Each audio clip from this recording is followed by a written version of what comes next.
సింగిల్గా ఉంటూ అంత పెద్ద పెద్ద సినిమాలు చేస్తూ కూడా ఆదిత్య 369లో మీకు కనిపించిన ఆ స్పార్క్ ఏంటి? అంటే సినిమాకి వేరియేషన్స్ అప్పుడే ఇప్పుడు ఆయన చెప్పినట్టు ఒక లారీ డ్రైవర్ ఒక పక్క, నారి నడుము నారి ఒక పక్క, ఇట్లా రకరకాల సినిమాలు చేస్తూ అంటే ఒక ట్రెండ్ సెట్ చేయడం. అంటే ఫస్ట్ అసలు చలనచిత్ర పరిశ్రమలో, ఈ భారత చలనచిత్ర పరిశ్రమలో ఒక కమర్షియల్ ట్రెండ్ సెట్ చేసింది ముందుగా నాకు జన్మనిచ్చి నన్ను అందరి గుండెల్లో ఆయన ప్రతిరూపంగా నిలిపిన యుగపురుషుడు. అలాగే విశ్వానికే నటన ఎలా ఉంటుందో చూపించిన నా తండ్రి, నా గురువు, నా దైవం, కారణ జన్ముడైన నందమూరి తారక రామారావు గారు. ఆయన నాకు ఇన్స్పిరేషన్ అండి. ఎందుకంటే ఇటువంటి వాటిల్లో అప్పుడు ఏదో ఒకటి కొత్తదనం మొదటి నుంచి కూడా ఆయన మంచి పండు వయసులో ఉన్నప్పుడు రాజు పేద డీగ్లామరైజ్ క్యారెక్టర్ చేయడం, అదే ఇన్స్పిరేషన్తో నేను భైరవ దీపంలో మరి కురుపి వేషం చేయడం అంతకంటే ఘోరం అసలు. అందులో అయినా అంతా కొంచెం నీట్గా, ఇందులో అయితే అసలు టోటల్గా హంచ్ బ్యాక్, ఒక కన్ను మూతపడిపోయి పళ్ళు బయటకు ఉండి అంటే అట్లా చేయడం ధైర్య సాహసాలు ఇచ్చింది ఆయనే నాకు. అటువంటప్పుడు ఎప్పుడు కొత్తదనం ప్రజలు కోరుకుంటూ ఉంటారు, డెఫినెట్గా వాళ్ళు ఉంటుంది, కానీ ఏంటన్నదే అది మనం ఎక్స్ప్లోర్ చేయాలి, అది ఇంపార్టెంట్. ఎందుకంటే దానికి ఒక సర్వే అంటే మనం ఒక ఆత్మ పరిశీలన చేసుకోవాలి. ఇంతవరకు చేసింది ఏంటి, ఇంకా ఏం చేయాలి, ఇంకా ఒక అదే యాక్టింగ్ అంటే నేను చెప్తుంటాను, అరవడమో లేకపోతే ఏడవడమో ఒకరిని ఆనందపరచడానికి విసిరే నవ్వు కాదు. యాక్టింగ్ అంటే ఒక పాత్రలోకి, ఆ పాత్రలో యొక్క అనుభవాలు మనకు తెలీదు. ఆత్మలోకి మనం వెళ్ళడం యాక్టింగ్ అంటే. సో అటువంటిది చేద్దాం, కొత్తగా చేద్దాం. అలాగే కృష్ణప్రసాద్ గారు, మన ముఖ్యంగా ఎస్పి బాలసుబ్రహ్మణ్యం గారు, ఆయన వెనకుండి సారథిగా ఈ చిత్రానికి వెన్నెముకై కృష్ణప్రసాద్ గారిని ప్రోత్సహించడం. నిర్మాత ఎవరన్నది కాదు, మంచి ఆలోచనతో వచ్చిన ఎవరైనా సరే వాడిని మనం ప్రోత్సహించాలి. కొత్తదాన్ని మనం ప్రజలు ఇవ్వాలి. మేము ఎప్పుడూ ఒక నిత్యావసర వస్తువులు లాంటి వాళ్ళం, అంటే ఎవ్రీడే ఒక కమోడిటీ. సో అది మనం ఇస్తూ ఉండాలి.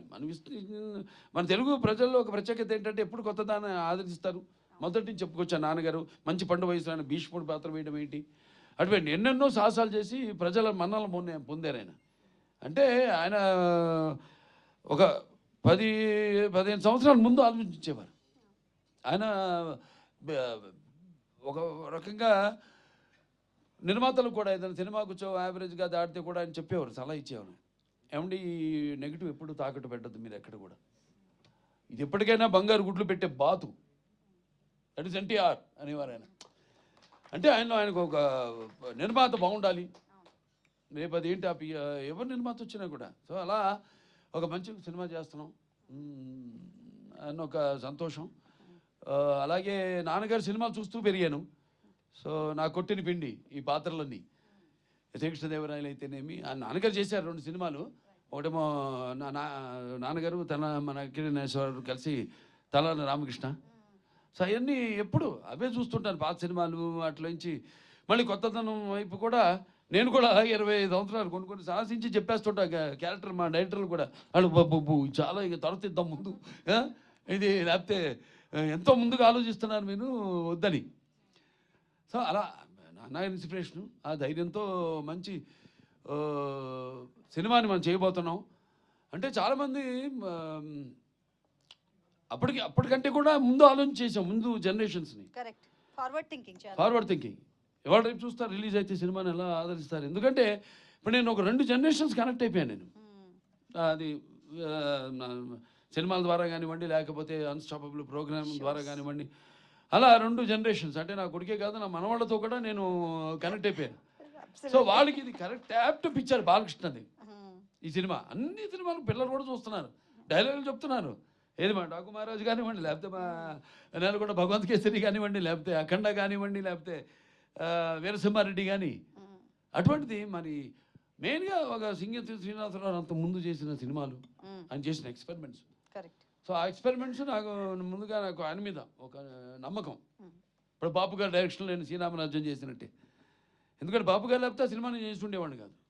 అలాగే ఇప్పుడు సింగతి శ్రీనివాసరావు ఆయన చేసిన సినిమాలు, రకరకాల సినిమాలు. అవన్నీ నెమరేసుకుని బాగుంటుంది, వెరైటీగా ఉంటుంది, చాలా బాగుంటుంది, మంచి సినిమాని మనం ఇవ్వబోతున్నాం. ఇప్పుడు అంటాను, ఇప్పుడు చాలా మంది పద్మభూషణ్ వస్తే మీకు కొంచెం లేట్గా ఇచ్చారనుకుంటా అంటే కాదు కరెక్ట్ టైంకి వచ్చింది నాకంట. ఎందుకంటే మళ్ళీ ఒక మామూలు సెకండ్ ఇన్నింగ్స్ అంటూ ఉంటారు మన ఇండస్ట్రీలో, అది ఆ పదం మన వంట పట్టదు. లేదు, సినిమాలు ఇచ్చాం, 3 సార్లు ఎమ్మెల్యేగా గెలిచాం, ఆ తర్వాత ఆహా అన్స్టాపబుల్ నంబర్ 1 ప్రోగ్రామ్గా నిలిచింది మన దేశంలోనే. మనకి క్యాన్సర్ హాస్పిటల్ ద్వారా క్యాన్సర్ రోగులకు మనం సేవలు అందించడం, ఇవన్నీ కూడా చూసుకుంటే అప్పుడు క్యాన్సర్ హాస్పిటల్ చైర్మన్ కాదు ఒకళ్ళు ఇదివరకు ఏదైనా ఇటువంటిది ఇచ్చుంటే సో ర్యాప్ట్ అంతే. ఇప్పుడు ఇందాక అన్నారు మాటల్లో కాకతాళీయమో యాదృచ్ఛికమని. సో అలా సినిమా కూడా ఇప్పుడు జనరేషన్ ఇప్పుడు రేపు చూస్తారు జనం ఎలా దీనికి ఎలా అంటే అందరూ ఆల్ ఏజ్ ఒక ఏజ్ బ్యాడ్ ఇప్పుడు దేనికి, ఎందుకంటే ముఖ్యంగా ఈ సినిమాకి గుండెకాయ శ్రీకృష్ణదేవరాయలు ఆ పాత్రే మెయిన్ కాన్సెప్ట్లో ఆ పాత్రని ఎన్నుకోవడం. ఇప్పుడు చాలామంది ఈ సినిమాని అంటే ఫ్యూచరిస్టిక్, ఇది ఫస్ట్ సైన్స్ ఫిక్షన్ ఫిలిం అట్లా చాలామంది ట్రై చేశారు. హిందీలో ఒక పిక్చర్ ముహూర్తం కూడా చేశారు సినిమా, ఇటువంటి సినిమా దాన్ని షెల్ఫ్ చేసేసారు, తీయలేదు. అలా తర్వాత వచ్చిన సినిమాలు ఏవి కూడా ఇది ఇది మన సినిమా సక్సెస్ అయినట్టు ఏది సక్సెస్ కాదు సినిమా. ఎందుకంటే మనకి జనం అంటే మనకి ఈ శ్రీకృష్ణదేవరాయల పాత్రని అంత అద్భుతంగా అప్పుడు నాన్నగారు కానివ్వండి, అదే నాన్నగారి మీరు ఎంత అందంగా ఉన్నారండి, అసలు ఎంత ముద్దొచ్చేస్తున్నారు అసలు దాంట్లో, అదే తెల్ల రామకృష్ణ కానివ్వండి. Very nice. సో భాష మెయిన్గా పిల్లలకి ఇప్పుడు తింటోంది మేకతోక మేకతోక మేకతోక మేకతోక మేకతోక ఇట్లాంటి భాష మీద కూడా ఇప్పుడు ఎలా అంటే మన భాష మీద ఇంట్రెస్ట్ పుట్టిస్తాం కలిగిస్తాం అంటే అట్లా అని కాదు నేను చెప్పేది. ఇప్పుడు నేను చెప్పిన సినిమాలు అన్ని డైలాగులు కూడా చిన్న చిన్న పిల్లలు కూడా చెప్తున్నారు. అట్ట కాకుండా బాగా ఇంకా దానికి యాప్ట్గా అంటే అంటే నేను అనేది విజువల్స్గా ఒక కాన్సెప్ట్గా కూడా ఇప్పుడు యూత్కి అంటే ఆ తర్వాత నెక్స్ట్ జనరేషన్ ఇది మామూలుగా టీవీలో చూసిన వాళ్ళని కాకుండా లేకపోతే ఈ ఓటీటీలో చూసిన వాళ్ళని కాకుండా, ఓటీటీ లేదు టీవీలో, అలాగే ఇప్పుడు రేపు పెద్ద సినిమా చూస్తారు ఏప్రిల్ 4th ఎలా ఉంటుందో బ్రహ్మాండంగా ఉంటుంది. అండ్ ఇళయరాజా గారి సంగీతం ఇందులో, అండ్ దీంట్లో చేసిన నటీనటులు ఎంతో మంది ఉన్నారు. ఇన్ఫాక్ట్ ముంబై నుంచి అప్పట్లో అదేంటి అమరేష్ పూరి గారు, టీను ఆనంద్ గారిని తీసుకొచ్చారు. అలాగే ఏదో బాబుమోహన్ గారు ఉన్నారు, దాంట్లో ఇంకా చలపతిరావు గారు ఉన్నారు, భరణి గారు ఉన్నారు, అన్నపూర్ణమ్మ గారు ఉన్నారు, అన్నపూర్ణమ్మ గారు, మోహిని హీరోయిన్. అప్పుడు పుస్తకం తెచ్చుకుని చదువుకుంటుండేది. ఏంటమ్మా పుస్తకం తెచ్చి చదువుకుంటున్నా అంటే ఎగ్జామ్ ఏది ఇప్పుడు 11th మెట్రిక్ అనుకుంటా, +1. అలా తరుణ్ ఉన్నారు, రాశి చిన్న చిన్న పిల్లలు వాళ్ళు, చాలా మంది నటీనటులు అండ్ సంగీతం ఇళయరాజా గారు సంగీతం మాస్టర్ ఇళయరాజా గారు. అలాగే ఈ సెంచరీలు కొట్టి పిక్చర్ ట్రైలర్లు కూడా పెట్టడం ముందు అదే సార్ పాటకి మీరే నిర్వచనం. మనకి మంచి క్లాస్ సాంగ్, చాలా మంచి పాట, అన్ని అద్భుతమైన పాటలు, పద్యాలు, జానములే వరవీణములే జిగ్గి గారి చేత పాటించటం అప్పుడు. అలాగే అయ్యన్ని పాత సినిమాలు ఆయన గుర్తుకొస్తూ ఉంటాయి. అంటే నాన్నగారు రాజేశ్వరరావు చేసే రామకృష్ణ అయితేనేమి, మహామంత్రి తిమ్మరసు, అవన్నీ చూస్తూ పెరిగాం. కాబట్టి నేను చెప్పిన ఒక పాత్రలోకి వెళ్ళినప్పుడు అంతే ఆ పాత్ర ఆవహిస్తుంది అంతే. అది పర్సనాలిటీలోంచి కూడా చూస్తుంటాడు తేడా. రెండింటికి కృష్ణదేవరాయలకి మామూలు కృష్ణకుమార్ పాత్రకి ఉన్న పర్సనాలిటీలో కూడా తేడా వచ్చేస్తుంది. అది ఆటోమేటిక్గా, అది నాకు తెలియదు, అది ఆ పాత్రల్లోకి వెళ్ళాకే ఆ పాత్ర మనం చేస్తుంది నన్ను అంతే. ఒక నేలకొండ బలపంత్ కేసులు అయితేనేమి, లేకపోతే ఓ డాకు మహారాజ్ అయితేనేమి. సో ఎలా ఫీల్ అవుతున్నారు సార్ ఇప్పుడు? అంటే 30 ఏళ్ల తర్వాత ఏప్రిల్ 4th ఇది రిలీజ్ అవుతోంది. ఇది ప్రీ రిలీజ్ ఫంక్షన్ అంట. ప్రీ రిలీజ్ కాదు, it's not re release, it's pre release. చిరస్థాయిగా మన చలనచిత్ర పరిశ్రమలో కొన్ని సినిమాల పేర్లు చెప్పుకుంటాం మొదటి నుంచి. మాయాబజారనో, లేకపోతే మన నాన్నగారి సీతారామ కళ్యాణం, లేకపోతే శ్రీకృష్ణ పాండవ్యం, అలా కొన్ని సినిమాలు ఉన్నాయి. ఆ సినిమా కోవలో నిలిచిపోయే సినిమా ఆదిత్య 369. దీనికి సీక్వెల్ కూడా రెడీ అయిపోయింది, వావ్ మొదలు పెట్టేస్తాం. ఇంకా మొదలు పెడితే అంతే. నాకేంటంటే ఒకసారి మొదలు పెట్టేస్తే కృష్ణప్రసాద్ గారు కూడా ఆయన్ని ముఖ్యంగా మెచ్చుకోవాలి. ఎన్నో వ్యయప్రయాసాలు కూర్చి అసలు కాన్సెప్ట్ రావడం. ఒక సినిమా అంతకుముందు నిర్మాత అంతే ఆయన, శ్రీదేవి మూవీస్, అనిత గారు ప్రెజెన్స్, ఎస్పి బాలసుబ్రహ్మణ్యం గారు ప్రెజెన్స్, ఆవిడ నిర్మాత. స్టేట్ బ్యాంక్ ఆఫ్, అది ఎంత ధైర్య సాధనలు అసలు. అంత అద్భుతమైన సింగింతో శ్రీనివాసరావు. ఇప్పటికీ చూశారుగా 94 ఏళ్ళు ఎలా మాట్లాడుతాను ఆయన. నన్ను అడుగుతుంటారు అప్పుడప్పుడు, ఏంటి బాబు ఎప్పుడు మాట్లాడుతున్నా పార్ట్ 2 రెడీ డైరెక్ట్ చేసేయాలి అని. అండ్ ఈజ్ అప్డేటెడ్ వాటికి టెక్నిక్ అన్నిటికి కూడా ఈజ్ అప్డేటెడ్. వాటికి హ్యాట్స్ ఆఫ్. మొదలు పెట్టాలి తొందరగా, ఉంది కథ రెడీ. అంతే. నేను ఆయన కూర్చొని ఒక పాత్ర వేస్తాను అందులో. నేను ఆయన కూర్చొని అన్ని ఫైనలైజ్ చేసుకున్నాను. కానీ ఒక రాత్రిలో రెడీ చేసాం సబ్జెక్ట్ పార్ట్ 2. ఒక రాత్రికల్లా సబ్జెక్ట్ ఫైనలైజ్ అయిపోయింది, అంతా రెడీగా ఉంది. అది ఇంకా ఇప్పుడు ఉన్న టెక్నిక్ ఇప్పుడు చాలా నిజంగా వీళ్ళు మెచ్చుకోవాలి. ప్రసాద్ ఫిల్మ్ క్రాఫ్ట్స్ వాళ్ళని, కార్పొరేషన్ హ్యాట్స్ ఆఫ్. చాలా మంది అతని నిద్రాహారాలు మాని ఒక మంచి సినిమా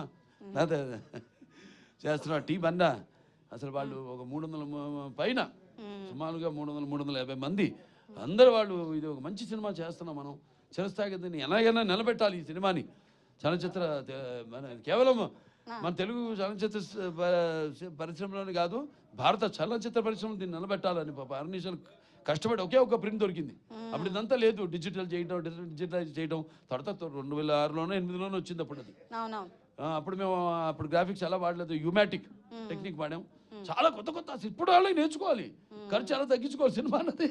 నిజంగా మనం వాడిన టెక్నిక్ ముందు గ్లాసు పెట్టి కబీర్లాలు, దానికేమో మ్యాట్ పెయింటింగ్ కాకుండా మళ్ళీ బుక్స్లోంచి ఫోటోగ్రాఫ్స్ కానీ కట్ చేసి అవన్నీ అంటించి మళ్ళీ దానికి మినియేచర్స్ ఇవన్నీ రోజు 2 షాట్లు తీసేవాళ్ళం.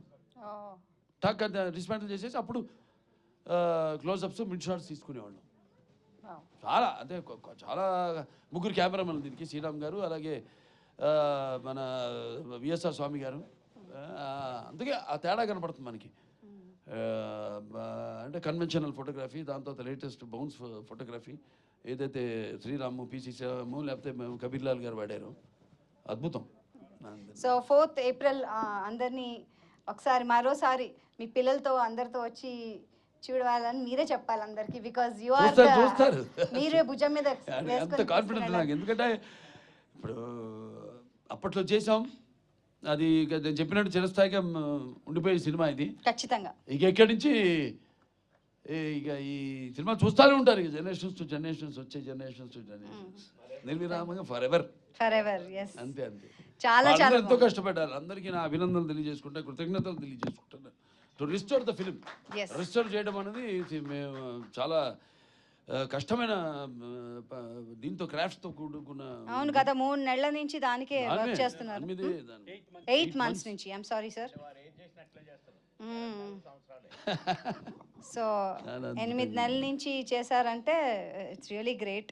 మళ్ళీ ఇది తెలియదండి, రీబార్న్ అన్నట్టే చెప్పాలంటే. ఈ సినిమా గురించి ఇప్పుడు తెలుస్తుంది. అప్పుడు కొంతమంది చూశారు కానీ ఎవడు చేసినా కూడా ఎవడు అది కాల అనుకున్నంత వరకే,